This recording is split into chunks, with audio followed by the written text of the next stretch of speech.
Boker Tov, everyone. Thank you all for joining us in support of art and the family in remembrance of our beloved Carol Robinson. For those who don't know me, I'm Rabbi Jessica Delera. I was a longtime member at Temple Beth Abraham. I'm now working in the Boston area.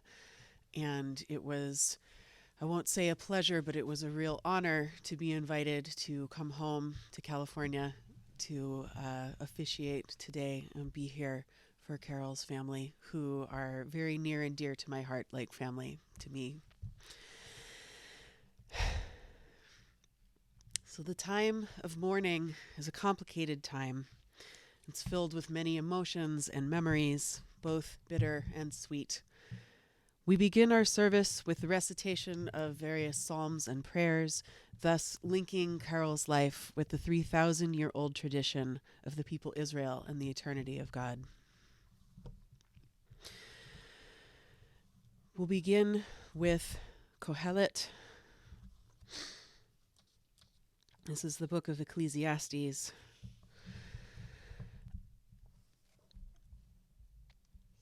L'chol zman ve'et, l'chol chefetz tachat hashamayim. A season is set for everything, a time for every experience under heaven. A time for planting and a time for reaping, a time for keeping and a time for discarding, a time for loving and a time for hating, a time for embracing and a time for refraining, a time for slaying and a time for healing, a time for laughing and a time for weeping, a time for dancing and a time for wailing, a time for birthing and a time for dying, a time for speaking and a time for silence, a time to seek and a time to lose.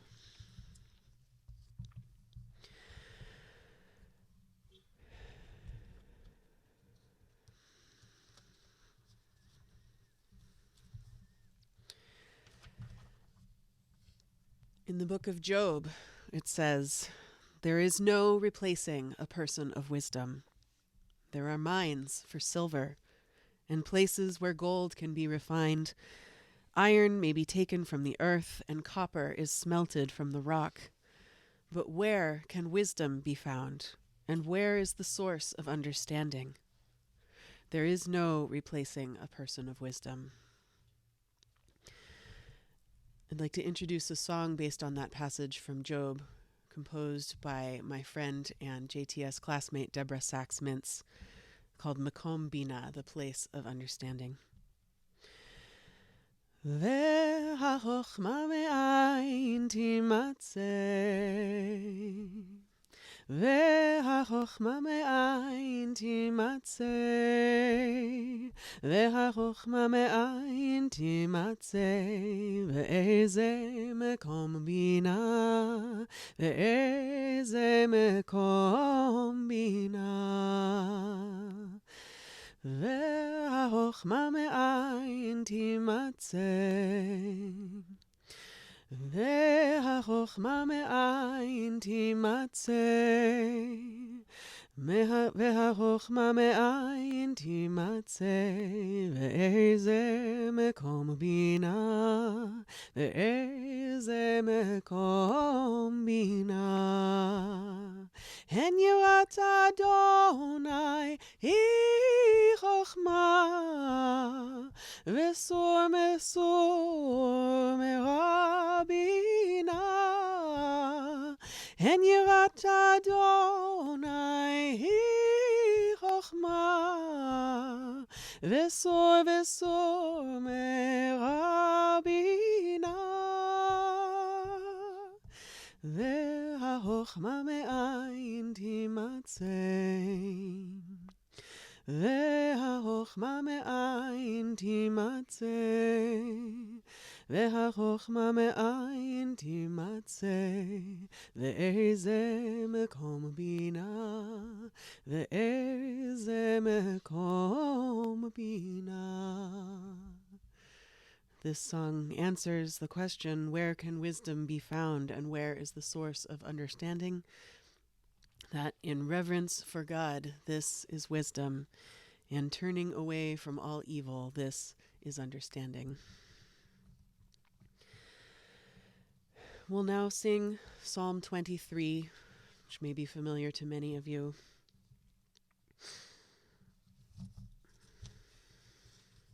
If you know, please sing along with me. I know not everyone has a text in front of them. Mizmor leDavid, Adonai ro'i lo echsav, binot deshe yarbitzeni, al mei menuchot yenachaleni. Nafshi yeshovev, nafshi yeshovev,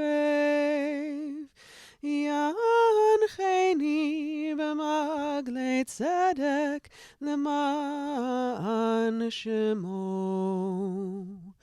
Gam ki elech begeitz al mavet, lo ira,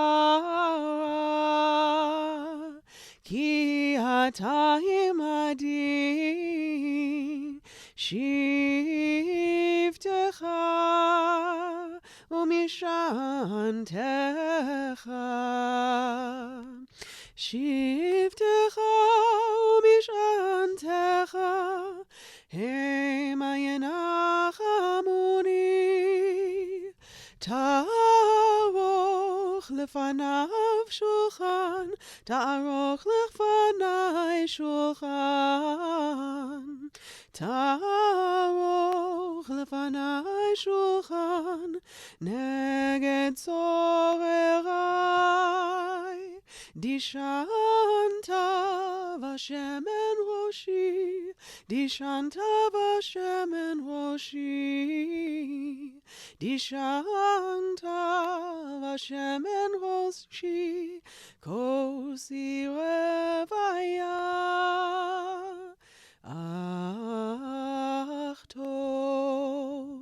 ach tov v'chesed, yudefuni kol yemei chayai, Veshavti beveit Adonai, Veshavti beveit Adonai, leorech yamim, yadai-dai-dai, yadai-dai-dai-dai, yadai-dai-dai-dai-dai-dai-dai-dai-dai-dai, yadai-dai-dai-dai, yadai-dai-dai-dai, yadai-dai-dai-dai, yadai-dai-dai-dai, yadai-dai-dai-dai, yadai-dai-dai-dai, yadai-dai-dai-dai.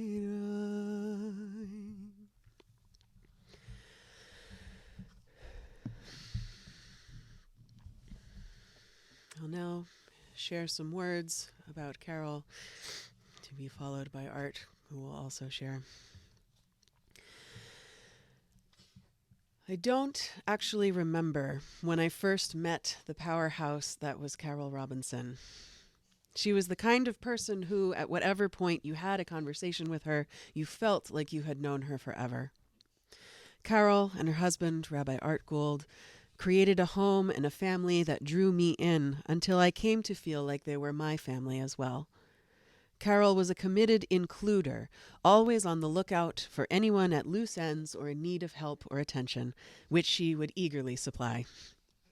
Anyone without a place for Seder, Rosh Hashanah, or just plain Shabbat had a place at Carol and Art's table, which magically grew and grew to accommodate as many people as they could invite. There were some holidays I would arrive to find a note in the front, directing guests around the side to the kitchen door, because their table and their hospitality were so outsized, they filled not only the dining room, but also the entryway and even sometimes the living room. Food, home-cooked with love, was a gift Carol never tired of giving to her family and to her community. a gift that keeps on giving even now that she is no longer with us, living on with her beloved granddaughter Yehudit in her favorite Shabbat chocolate mousse recipe and the new waffle maker that replaced the old one that they wore out together. Carol's middle name was Joy. Did her parents, Louis and Irma, know how fitting that name would be when they gave it to her on June 28, 1952?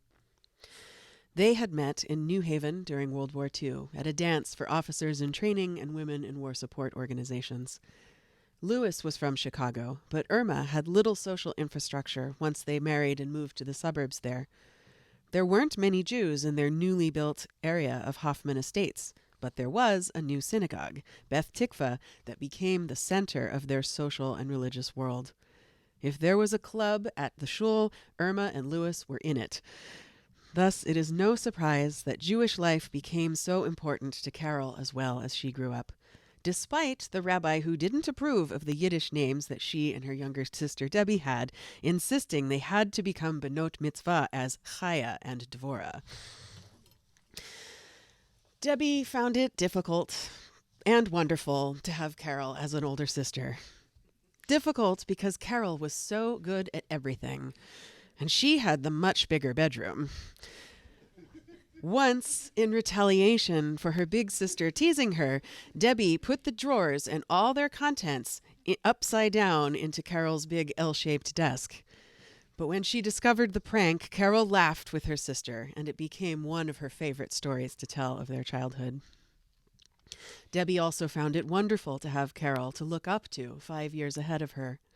And what a trailblazer she was.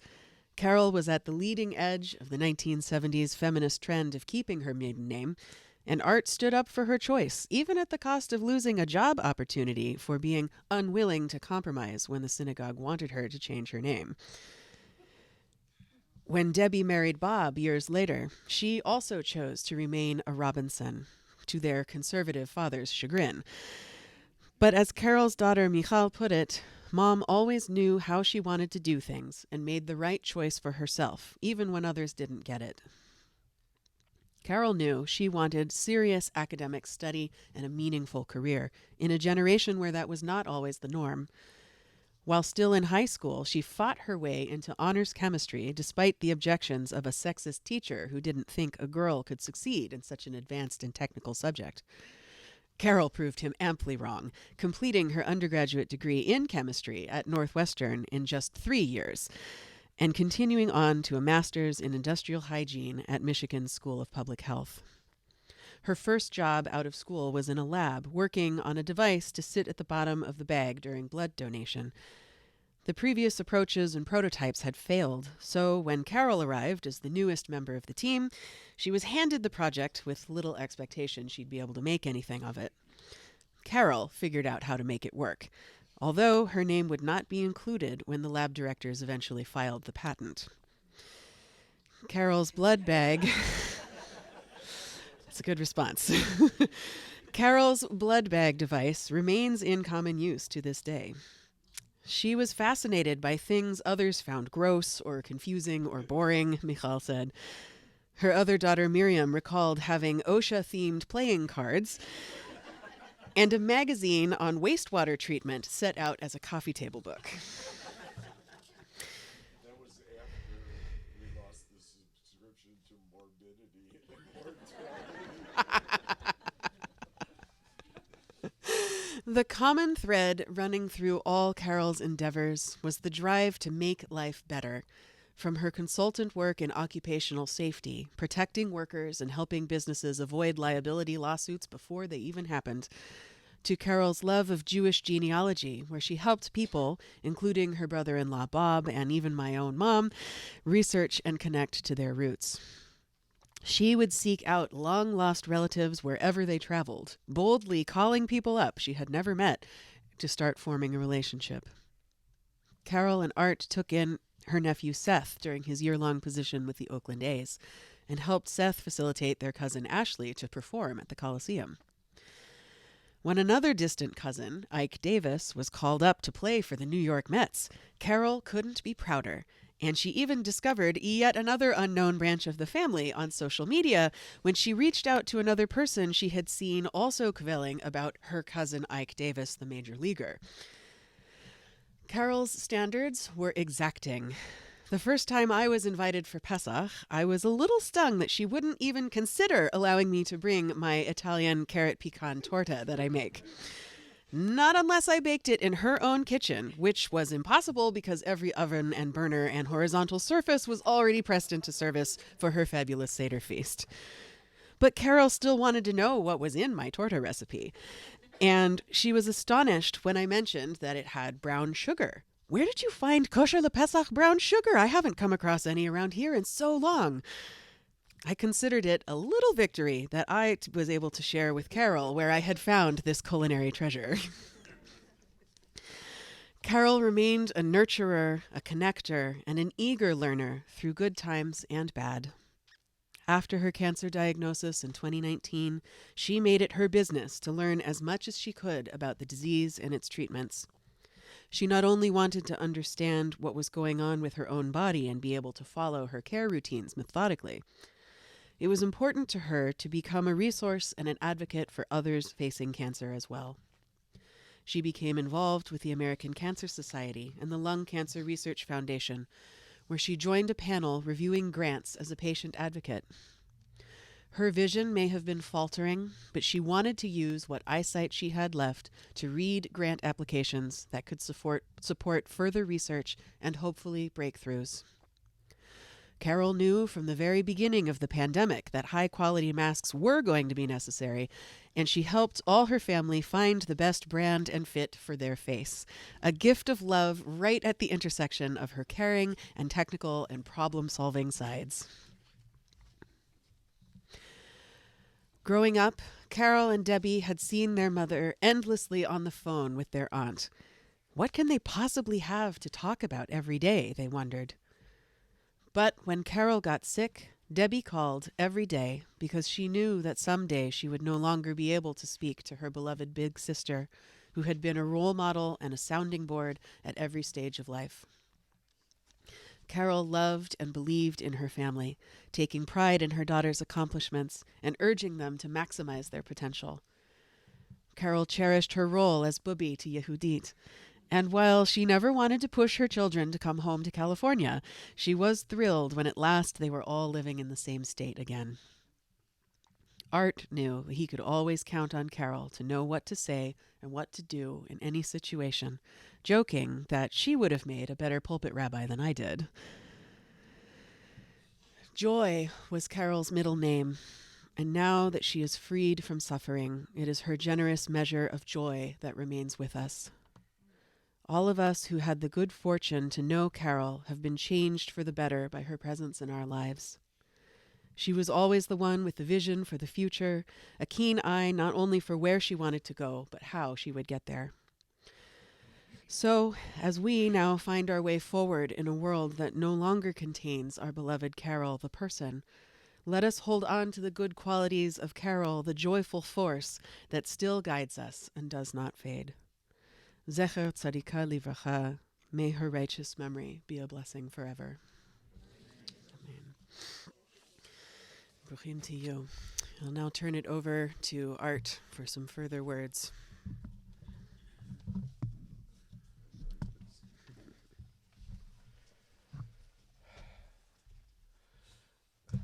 So, yeah, Carol would have been a much better pulpit rabbi than I ever succeeded in being. But since I was a rabbi, I got to marry my daughter to her, Walter, where are you? There you are, to Walter. And we did this ceremony. You guys know Jewish life cycle ceremonies are relatively short. Today will be an exception, but you know. When it got to the point where in the rabbi's manual it says, here the rabbi may make a few brief remarks. So I said, I'm just going to make a few brief remarks to Walter and Miriam. And Miriam told me later, that one of her friends heard a rabbi say brief remarks and got like really comfortable in her chair and got braced for half an hour and was shocked that the remarks were very brief. Yeah, that was then. This is now. Sorry. So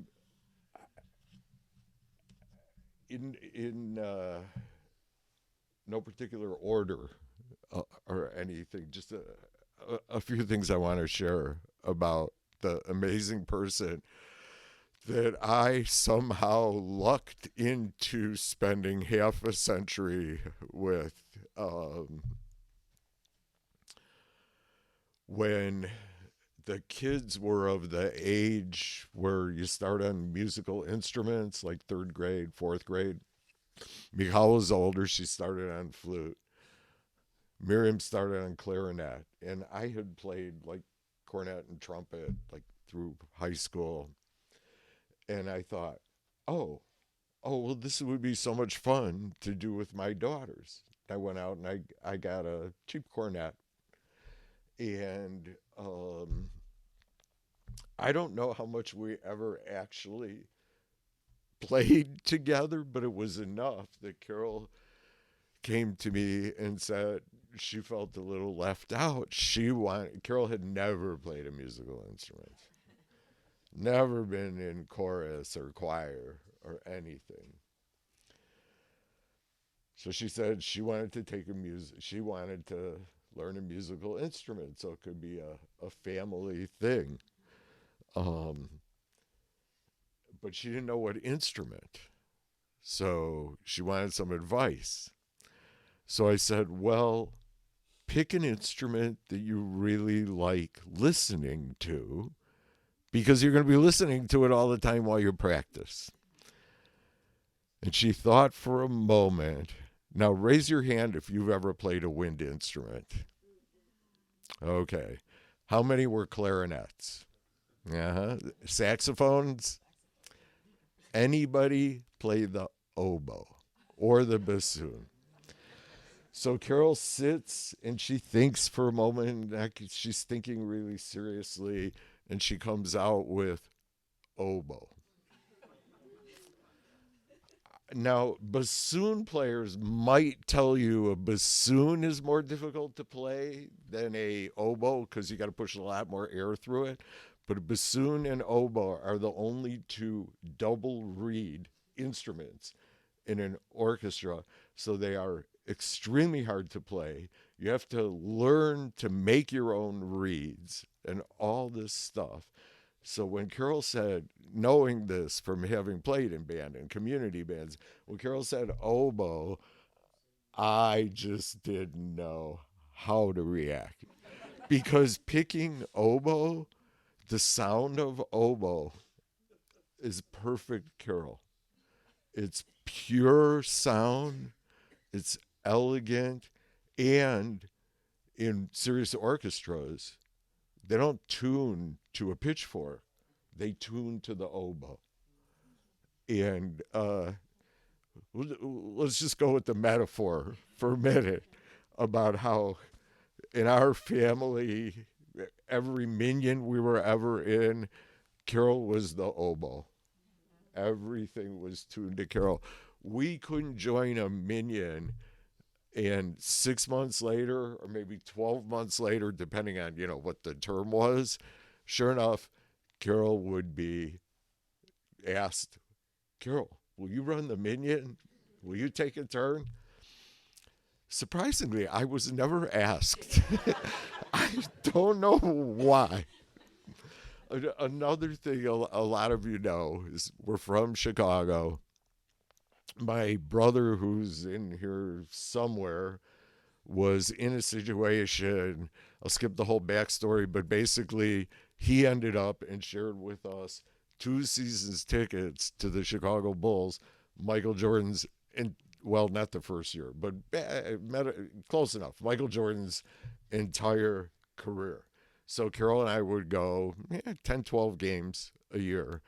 And Carol, otherwise totally uninterested in sports, although I will reveal one of her deep, dark secrets, and for any man, a huge accomplishment. Yes, I married a high school cheerleader. so so there's some night we have the tickets to go to a Bulls game, and we go. While we're there, or the next day or whatever, Carol realizes, oh, there was a board meeting of the Egalitarian Minion that night that we totally forgot about because while not a sports nut, look, if you're in Chicago and you don't love Michael Jordan, it's not a safe place to be. So she just totally forgot. I mean, seriously, just forgot that she was supposed to be chairing this board meeting. So the other members of the board got her a shirt made up that said Chief Sitting Bull. So I didn't finish the oboe story. I had many paragraphs that I've started in the last few days that I got to the end of the paragraph. I had no idea why I started that story, but the oboe story, obviously, and we're not the only ones, and we're well aware that there are a lot of people with source of different kind, and we're just so grateful for all the support. And now back to the oboe story. So I'm playing in this community band. I play trumpet. So there's like 13 trumpets. I mean, you're lucky if anybody hears you. And it seemed like half of them were ringers from Northwestern School of Music, or I mean, like cats that could really play. So we've found Carol a oboe teacher, and then the guy got a gig downtown in Chicago playing for shows because he didn't just play oboe. He played every woodwind ever invented. So then we found her a second oboe teacher who was quite elderly and whose wife did not like having students come into their house. So this oboe teacher, he went to the student's house. And then at some point, Carol decided she would come with me to the Glenview Community Band. Non-musicians, you just have to take this on faith. Musicians, for someone who had never played a musical instrument, who then started playing the most difficult wind instrument you could possibly play, to come along to a community band, because I told her, hey, there's some people in this band. I don't know why they're in this band. They're way too good. And we didn't have any oboe players. So the director sees someone come in and put together an oboe and gives her the first part, which was, fourth oboe would have been, and Carol would have been happy to have like other oboe players, but she gave it her best shot. I don't think she came back the second time, but, because as we all know, Carol is nobody's dummy. So,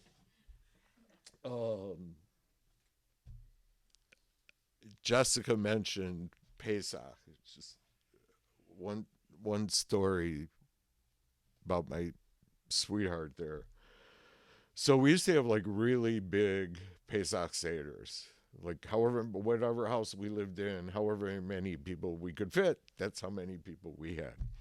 So we had moved out here, and I should remember, Iris and Mitch let Carol know they were going to be out in Northern California during Pesach. So, of course, they got invited. And then Carol started asking, going through, well, what about this one? What about, oh, they don't have a place to go. They're invited. Well, what about David and Marcy? They don't have a place to go. They're invited. So we ended up in our family room with 39 people making Pesach because that was Carol. If you didn't have somewhere to go, she would find room for you. And it was really hard at the end to see what cancer did to her. We were on a vacation. Michal, I can just go right down the line here. Michal, Yehudi, Miriam, Walter, and me. It seems like that's everybody. And we went on Oahu. So, of course, Carol programmed, the entire thing. So we had this day, we were just going from place to place to place to place. And we get back to the VRBO that Carol had found and selected, whatever. And four of us are like, and Carol is, who wants to go climb Mount Haleakala with me? Because there's still 45 minutes of daylight left. So Walter and Carol, after, and her coworkers used to call her the Energizer Bunny. Because, what'd you say? Oh, was it Diamond Head? Okay. Don't correct the speaker. It's like it's Shiva. You can correct the speaker, but I'm talking to my wife here, Walter. Just leave.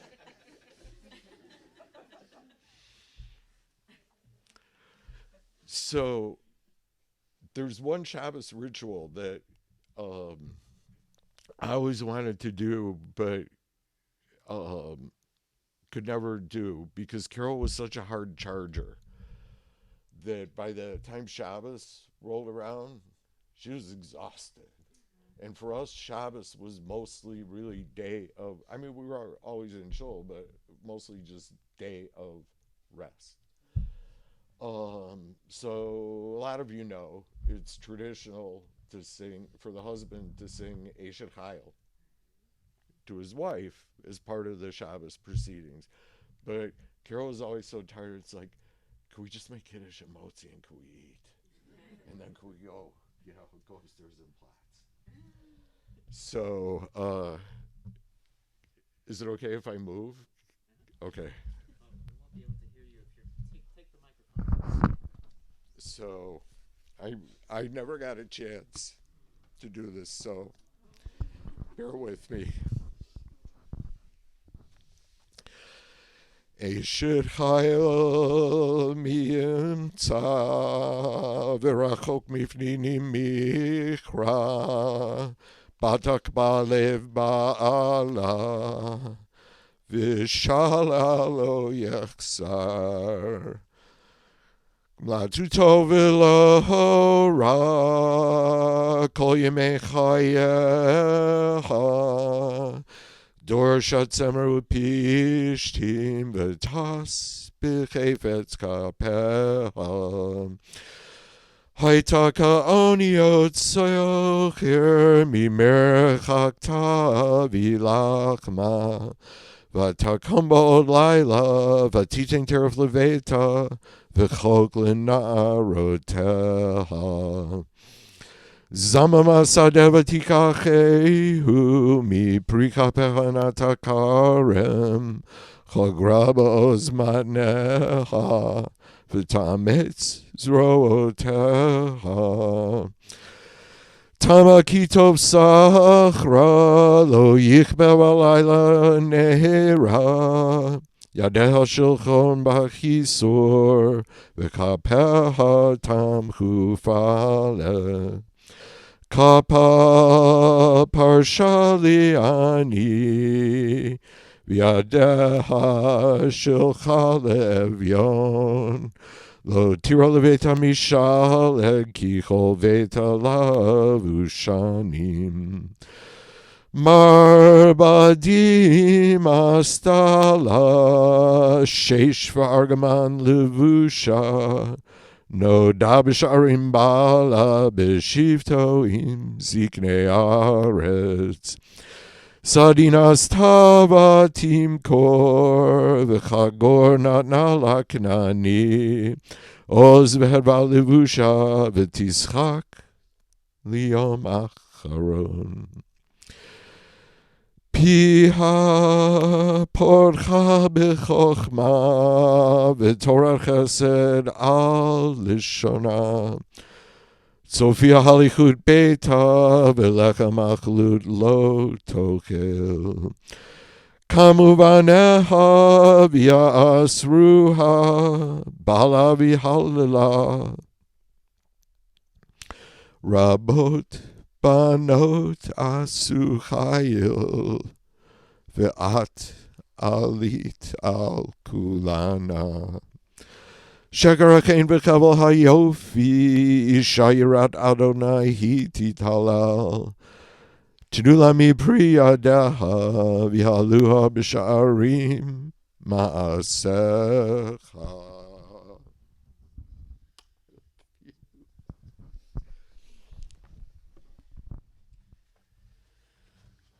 We'll now turn to the burial itself.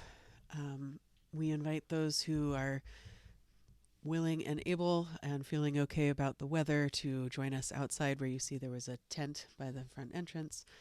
I'll explain more about the burying when we get there again, but while we're here and warm and dry, this is a very ancient ritual that burying someone you love is the final act of generosity that you can give. It is the mitzvah that can never be repaid.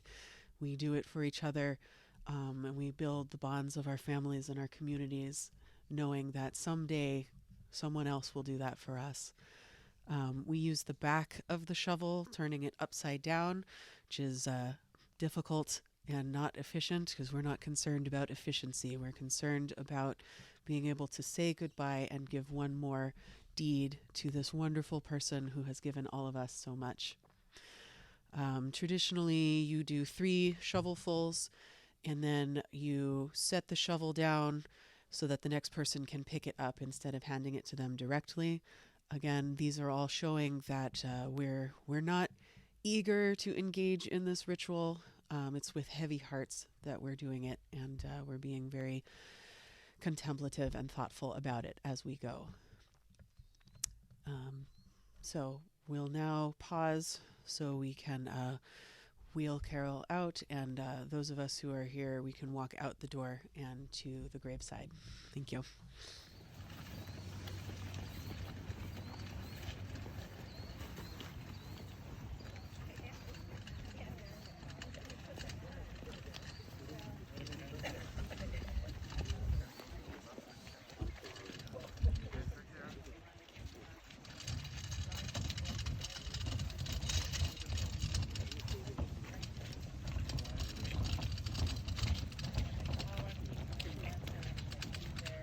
I think we're leaving it to the experts.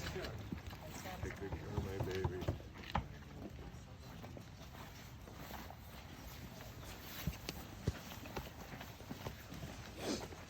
What? Got it? I got it.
shovels here, so we could have two lines, one person at the ready behind the other. We'll start with Art and Debbie.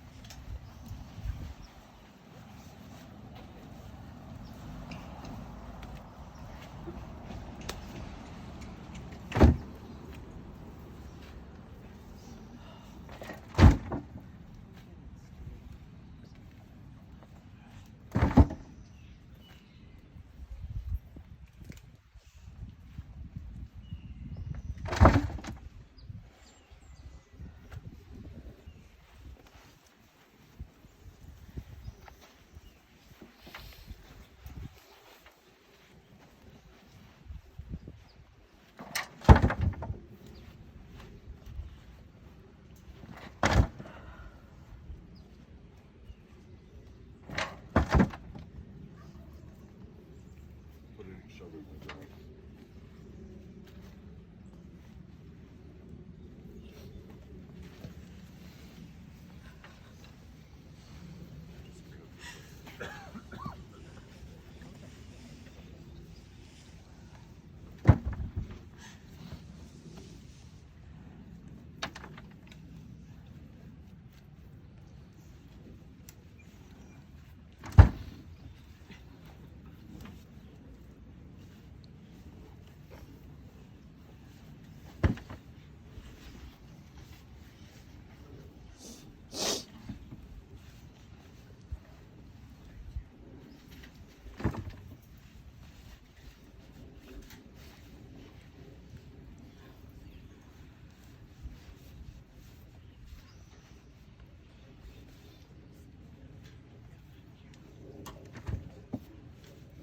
In the grave. Did I not? Carol. Please defense this dirt texture. Dirt textures. Hard to do. So now we can So, form two Jess, lines. Yep. Wait, are you and I the only two rabbis? Here? As far as I know. Okay, I've been a rabbi longer than you have. Yeah. I'm issuing a heter because of the sogginess. You can use the shovel right side up. Now you. Because Carol hated the rain. So let's get her out of the rain.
She wants to know.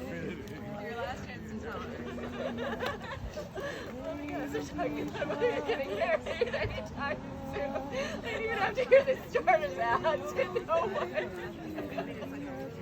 I have to say, there is no better way to honor my mother than to ask you about anything.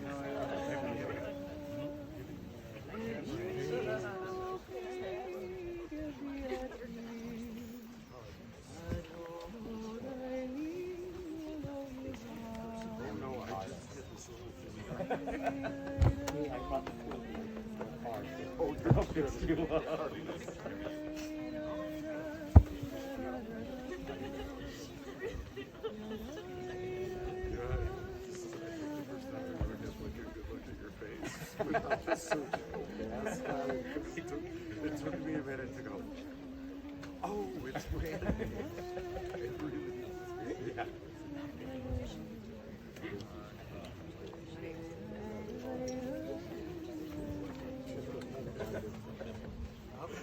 I think the thing is, I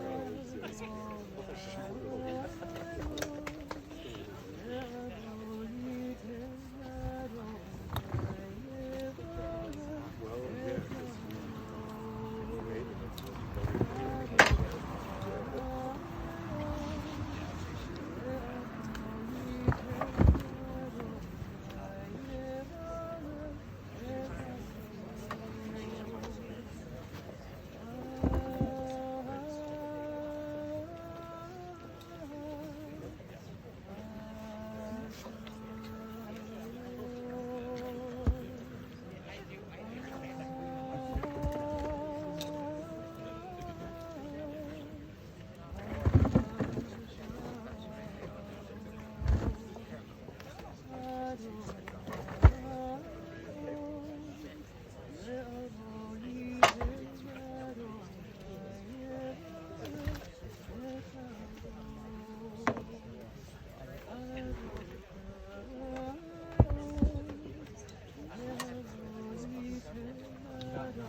Pace yourself, David.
corner.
survived. I think we got it.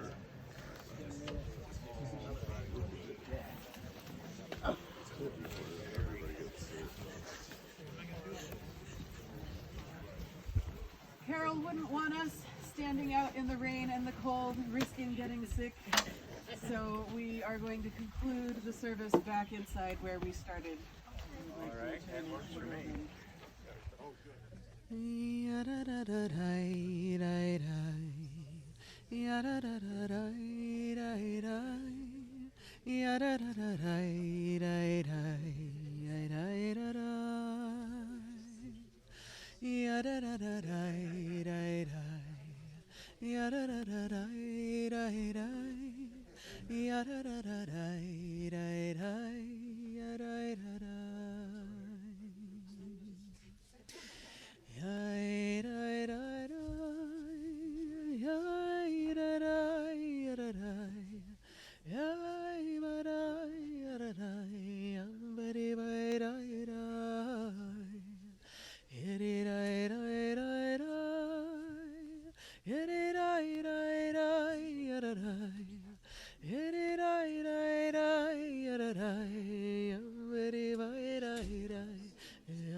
So we will conclude with two of the essential and iconic portions of the Jewish funeral service, El Male Rachamim, which means God full of compassion, where we pray that as Carol transitions from this world into the next, that although her body is here and we all just helped to bury her, that her soul goes and returns to its source with the eternal, our God, and that she be bound up in the bonds of the living.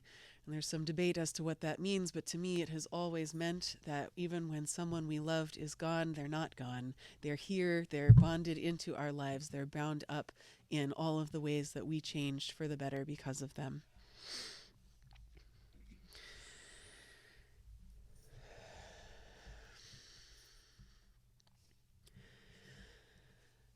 El Male Rachamim Shochein Bamromim Hamtzei Menucha Nechona Tachat Kanfei Hashchina Bema'alot Kedoshim Uthorim Kezohar Harakia Mazhirim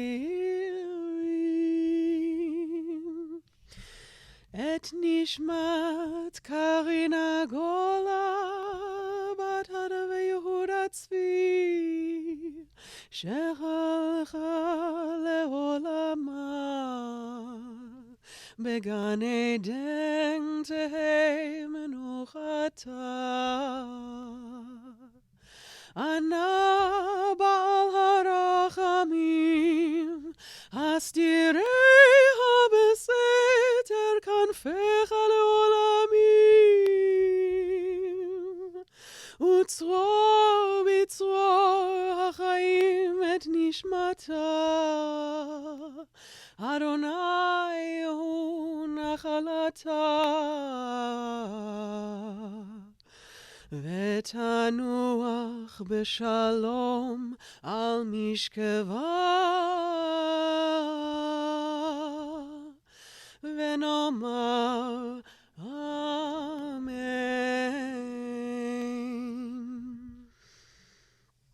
And of course, we conclude with Kaddish Yatom, the Mourner's Kaddish, to be recited by Art and Debbie and Michal and Miriam as the official Avelim mourners, but of course we all are holding Carol in our hearts. And the purpose of this is each time that we say Kaddish in honor of someone who has gone on, that we are showing to the eternal forces that are reabsorbing her soul and giving her her place in the eternal, that she was loved, that she mattered, that we're still thinking about her. And each time we say that, it pushes her soul a little bit higher toward the divine. We invite the Avelim, the mourners, to rise.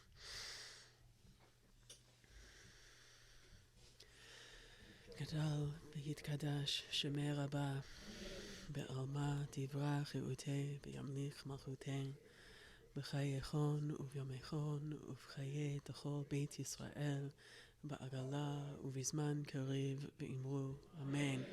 Yehi shmei rabba mevorach le'olam olamei almaya yitbarach v'yishtabach v'yitpa'ar v'yitbomam v'yitnaseh v'yithadar v'yit'aleh v'yithalal shmei dekudesha b'rechu le'ela min kol birchata v'shirata tushbachata v'nechemata da'amiran be'alma ve'imru Amen. Yehi shlama rabba min shemaya v'chaim aleinu ve'al kol Yisrael ve'imru Amen. Yaseh shalom b'imromav hu ya'aseh v'yaseh shalom aleinu ve'al kol Yisrael ve'imru Amen. Zichona livracha, may her memory be for a blessing. Our last task is to form 2 lines as best as we can in this narrow space. Maybe it might be better to go out the back. So we'll line either side of the ramp down and prepare ourselves to say the traditional words of comfort now that we have honored the dead with our attention and our efforts and our presence. We now turn to comforting the mourning. So we will say, as the family walks out between our 2 lines, we'll say, Hamakom yenachem etchem betoch sha'ar avilei Tzion b'Yerushalayim. May God comfort you among all the mourners of Zion and Jerusalem. Words that have brought comfort to our people for thousands of years.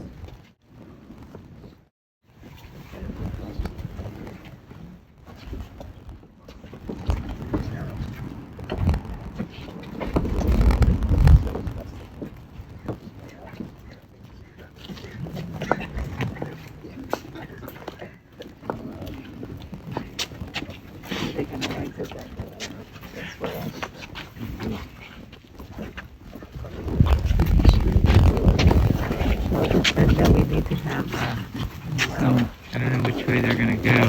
They've got to go somewhere. Probably that way. Yeah.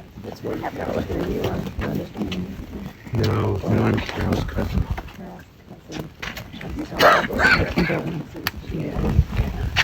Do you know how long you're going over? I don't. Oh, wow. We're all wondering. Do you live in Florida? Yes.